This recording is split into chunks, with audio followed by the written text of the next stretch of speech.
things. And if you watch the video, you can actually hear it. He makes a couple different noises, but one of them goes, "What the fuck? What the fuck?" Oh, like the toys, the Teletubbies toy. They were like, bag it, Yeah. Yeah, I remember that. Yeah, but apparently they have one of the minions says WTF on it, so it's pretty funny. A lot of parents have gotten really pissed off and called in and complained about it, and I think it's hilarious. I think, how many times in our society have you watched things that are designed for kids, but you find the adult humor in it? They'll splash in that inappropriate joke that the kids will never get, but the adults get it, so it makes it funny. I think this is just another situation. Like that. Putting sex in the sky in the Lion King. Yeah. Ladies and gentlemen, the Taco Bell delivery woman, Password. Caleb's wife, known as Password, has shown up and brought us the Taco Bell, and then she just walked off. She had to go somewhere. She told me something, but I don't think she realized I had headphones on. There you go. Now. Thank you, baby. Now, we talk about meals. You talk about the whole supersize thing. And you know how certain religions, they have fasting periods. Now, I remember, as a Jew and Yom Kippur, we were supposed to fast the entire day. Yeah. And you just sat down and ate pork all day, most likely. I usually, what I usually did on that day was made sure I ate an extra dose of bacon and mixed my dairy with my meat. You should. Yes. You should. You're not supposed to do either one as a Jew. And hung out with Gentiles, most likely. Or may or may not have had sex with them. Or genitals. Right. But, in the Muslim Took you a minute, didn't it, Mickey? No, I didn't want to lose my headphones. In the Muslim religion, you've got Ramadan, right? You've got this event where they're supposed to That's fast. a hotel, right? Well, no, that's a Ramada. There's not an N on that. Oh. It's just Ramada, not Ramadan. Oh. But, Australia, Austria. Well, we like to offend everybody we can here. Tomato. But these 45 ISIS fighters, they were fasting for Ramadan. And they decided, when you break your fast and you're finally done, you're going to eat a big meal, from right? sundown to sun up to sundown. You're starving. You're going to break your fast, right? Well, these 45 ISIS fighters died when they broke their fast from the meal that they ate, all giving them food poisoning. Poetic justice, since it's ISIS. Did they get ISIS poisoning? Is what they? That's funny. Awesome. That's hilarious. I find lots of humor in that. I'm glad they all died. Just saying. Just saying. Do you think this might have been military espionage on our part? I have no. I would probably say it's probably closer to the British. Did you see they authorized the SAS and the SBS to take whatever means necessary to destroy ISIS? No, I didn't see that. Yeah, they've given their covert Black Ops team basically said, "Hey, go take care of those guys." So did they employ Gordon Ramsay? Is that what happened? Did they employ Gordon Ramsay? You are the worst fighters I have ever seen. He must Your have made parents would be embarrassed. He must have made that meal for ISIS, right? For the Ramadan fast. He might have. Yeah. He might have. Well, guys, we're going to jump to a quick commercial break. Apparently no one's got anything to add on this one. And Miggy is drinking with his herpy lips on my drink over here. I don't have herpes. Could be his pissy drippy dick. That's so not what just be that happy. is. It's I cut myself shaving. Just help yourself with those open cold sores on your lips. Did you see Tia deleted my post when you were making fun of Lord Cheese's shirt the other day on Facebook? And I said he couldn't find that shirt. I said maybe Dan stole it when he stole Ben's shorts with his pissy drippy dick. Oh, she deleted it. She apologized to me later. She's like, "I'm really sorry. I deleted it.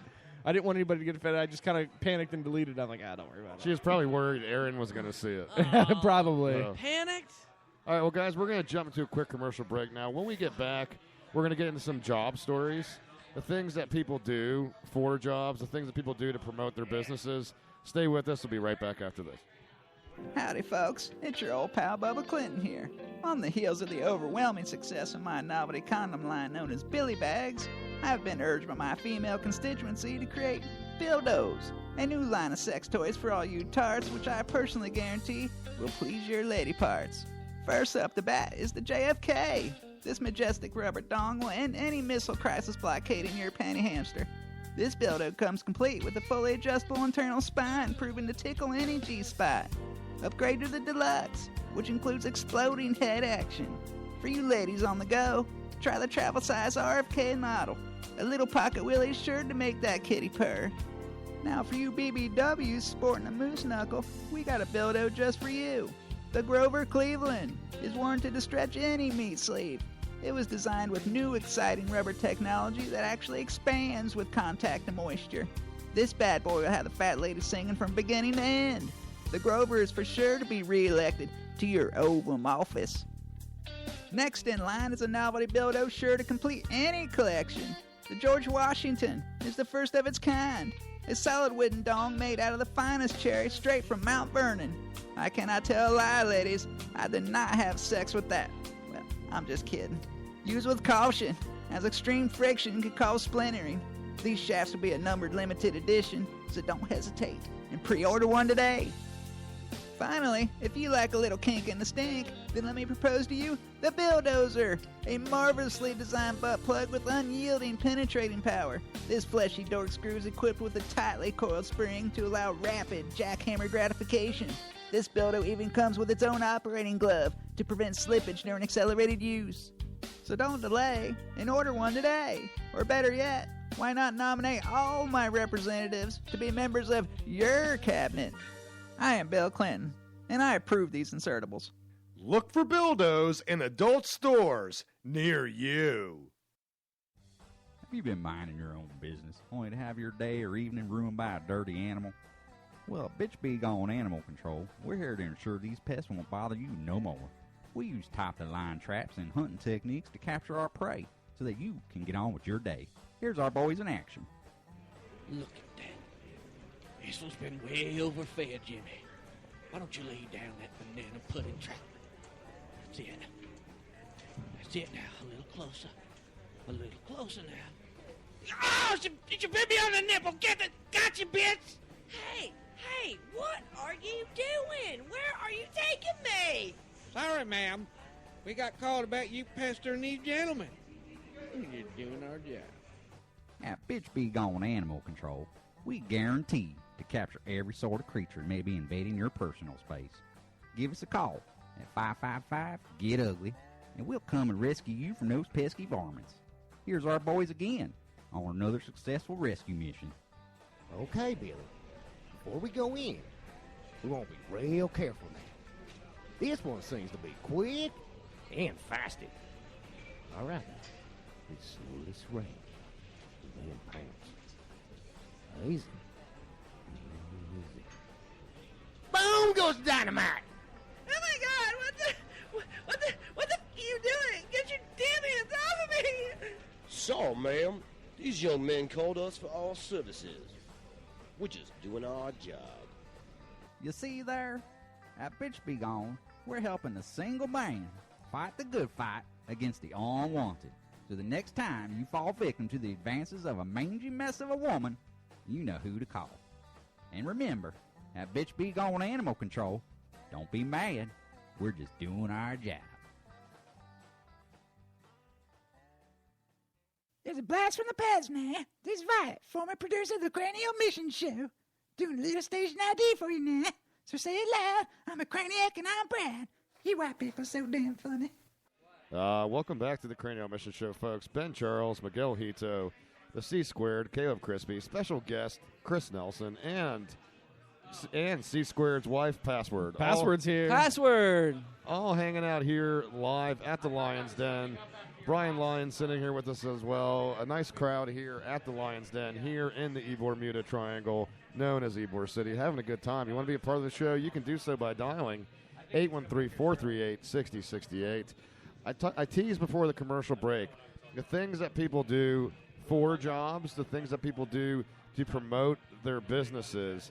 Case in point, this guy in Calgary, he's trying to promote his business. He's got a cleaning supply business, Miggy, and he decides to promote his business by strapping 110 helium balloons to a lawn chair. So you talk about the big ones? Because there's a guy in Australia that did the same thing. So he can float above the Calgary the Saddle Dome. His plan was to float above the Saddle Dome and then land. And, of course, he goes off course because of the wind. Yeah, but because it's a balloon and you can't control where you go. No, it's 110 helium-filled balloons tied to a lawn chair. Yeah. Okay, so he wasn't tethered to anything? I don't know if he was. I'm assuming he was tethered to the chair. To the balloons. No, but he didn't tie a rope down to the. No. So he's floating. He's apparently. I don't know if he was going to land by just releasing a few balloons at a time he brought or the something. BB gun. Popped a balloon. But this guy, Daniel Boria, this was Sunday. He's got 110 balloons. Like I said, he was going to drop in on the Calgary Stampede on the 2-week rodeo event every year that they have in Calgary. The weather didn't cooperate. He actually, he did have a parachute, so it forced him, because he was getting blown off course, it forced him to parachute into a field that was about a mile from the grounds. And, of course, now he's actually being charged for doing this. The charge that he's facing, what does it say he's facing? It wouldn't be the FAA. What's the deal? It's mischief causing danger to life and mischief causing damage to property. That's Canadian. It's not like endangerment. It's just like, Oh, you're a Canadian, some mischief. You got some mischief up here, eh? Yeah, I mean, you Up know, here in Calgary. that sounded a slight bit Irish Canadian. Oh, we got some mischief here in Calgary over here, you know. I mean, you know that Took me as a soon, second, didn't you it? know that as soon as he talked to the police, he immediately said he was sorry to begin with, right? I mean, sorry. sorry. Surprised Bob didn't call with that story. I wonder what he's doing. He's been kind of AWOL for a couple weeks, hasn't he? Talking about Bob McKenzie. Bob, yeah, he was at that disabled sex fest. We have not seen. Oh, yeah. Miggy's talked about the North of the Border reporter that's been on the show and also helped co-produce for a while. Bob McKenzie has been on the air with us a number of times. Haven't seen him. No, we have not seen him in a while, actually. He did a good job when he was here, and for whatever reason, the Cranial Mission Show, when it comes to our unpaid help, we do go for the immigrants. And Well, he's got a job up there, so. Well, he does, but this ties in perfectly to another story that I wanted to get into, guys. Actually, I had this one for last week, but we were having so much fun we never got into it. Well, earlier in the show we talked about how Vermont has gay marriage. Well, now obviously the Supreme Court. We talked last week about how the Supreme Court approved gay marriage nationwide. I was in New York City during that parade, by the way. Wow. You were with your people. Yeah. Well, speaking of New York City, this story occurred in New York City. Apparently there's an Orthodox Jewish political action committee that has an issue with gay marriage being approved. And rather than protest themselves, they decided to outsource their protesting. So that does sound very Jewish, Well, they efficiency. don't want to do the labor. Oh, I don't want to get sweaty. It's like, oy vey, it's so humid out there. I'd rather pay a Mexican to do it. which is exactly what they did. So Ben is our Jewish host, by the way, so he can't say that. It's rather hilarious, boy chicks, because instead of me going out there and protesting, I decided to hire this Mexican guy, and I gave him the curls, the curls. Yes, the Orthodox curls. And I gave him a nice black hat. A what? A hat. and God bless you. And I had them stand out there and protest, the marriage of the gays. How'd that turn out for you? It didn't work out too well, but I had to try. He did the best he could. Oh. Anyway, they had like 3 Mexican dudes standing out there with these 3, signs. that's it? Yeah, and it's hilarious because they don't look remotely Jewish. In fact, okay, so they were Jewish, so they didn't want to pay that much, I guess. So they got 3. They got 3. Yeah. And they did some research on this political action committee that was behind this. You would think it was like this big group. It's one dude that's behind this whole thing.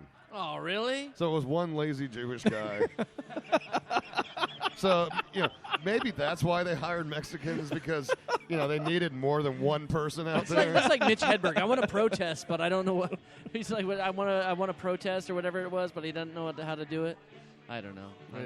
I ruined that joke, didn't I? Yeah, you did. Way to make a reference that you don't actually know the reference to. I forgot. But it's not as... That story is just as cool, I will have to say, as this one from Birmingham, Alabama, where this guy is offering you $10,000 to anyone who could set him up on a date that leads to a relationship lasting 6 months or more. So for a 6-month investment... Password. You want to date a dude for 6 months? $10,000. Yeah, but that probably involved him bagging her out sometimes. Hey, didn't say that. Yeah, he just said he wanted a girlfriend for 6 months. Well, usually a relationship leads to that, unless you have no penis. No. Like that guy out of the whatchamacallit. What Password could tell him is that she's saving herself for marriage. Oh, password. You hear that, But Caleb? he's gonna want hugs and kisses. You'll set password up with this guy for $10,000, and then she'll tell him that she can't get down with him because she's saving herself for marriage. And then after 6 months, Who's to say he doesn't give up after a week with her? Doesn't matter. That's not part of the You plan. get the $10,000 then? Yeah, that's